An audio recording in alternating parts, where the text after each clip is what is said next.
اسلامی میاشت چې کله هم جمادی الثانی 22 تاریخ راشي، لکه نن د جمعې مبارکې ورځ هم دا 22 تاریخ د جمادی الثانی هم دی،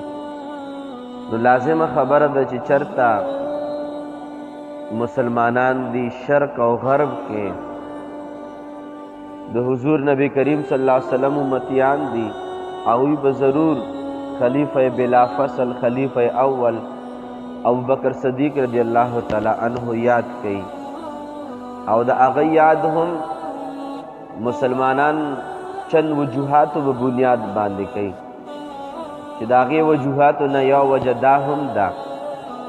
چې د ابوبکر صدیق رضی الله تعالی عنہ سره د مسلمانانو مینه محبت دی،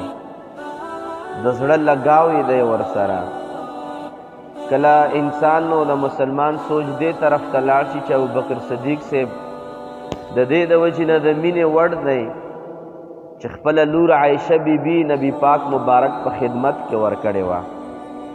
د دې جهت نه د ابوبکر صدیق رضی الله تعالی عنہ سره مینه محبت پیدا شي چې د حضور نبی کریم صلی الله علیه وسلم سخر مبارک دی. کله دې د وجې نه چې خلیفه اول بلا فصل دی، کله د دې د وجې نه چې نبی پاک مبارک باندې جانم قربانو، مالم قربانو، عزتم قربانو، جاهم قربانو، جلالم قربانو، هر څه چې د انسان په لاس کې وي هغه هر څه ابوبکر صدیق صاحب په نبی پاک مبارک باندې قربان کړي. څه د دې د وجې نه د انسان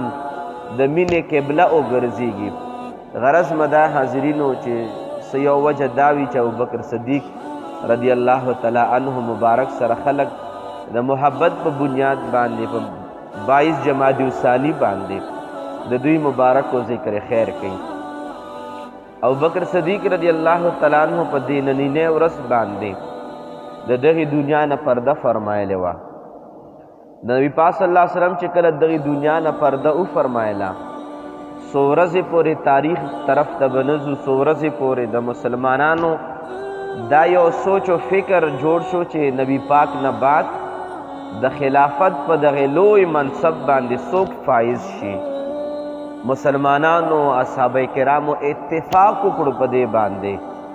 چې د نبی پاک صلی الله علیه وسلم مبارک نه بعد خلیفه جوړېدل د حضرت سیدنا ابوبکر صدیق رضی الله تعالی عنہ مستحق دی. اصحابه کرامو اتفاق وکړو او اولنی خلیفه بلا فصل حضرت ابوبکر صدیق رضی الله تعالی عنہ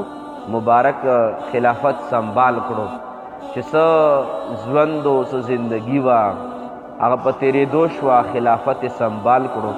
خو داسې یو خلافت سنبال کړو د نبی پاک مبارک د خلافت چې کم باریکیانو باندې د مبارک ژوند تیر کړو، شاید چې داسې ژوند څوک تیر نه کړی شي، او بل شاید څه کې یقیني طور باندې د حضور نبی کریم صلی الله علیه وسلم مبارک د زندګۍ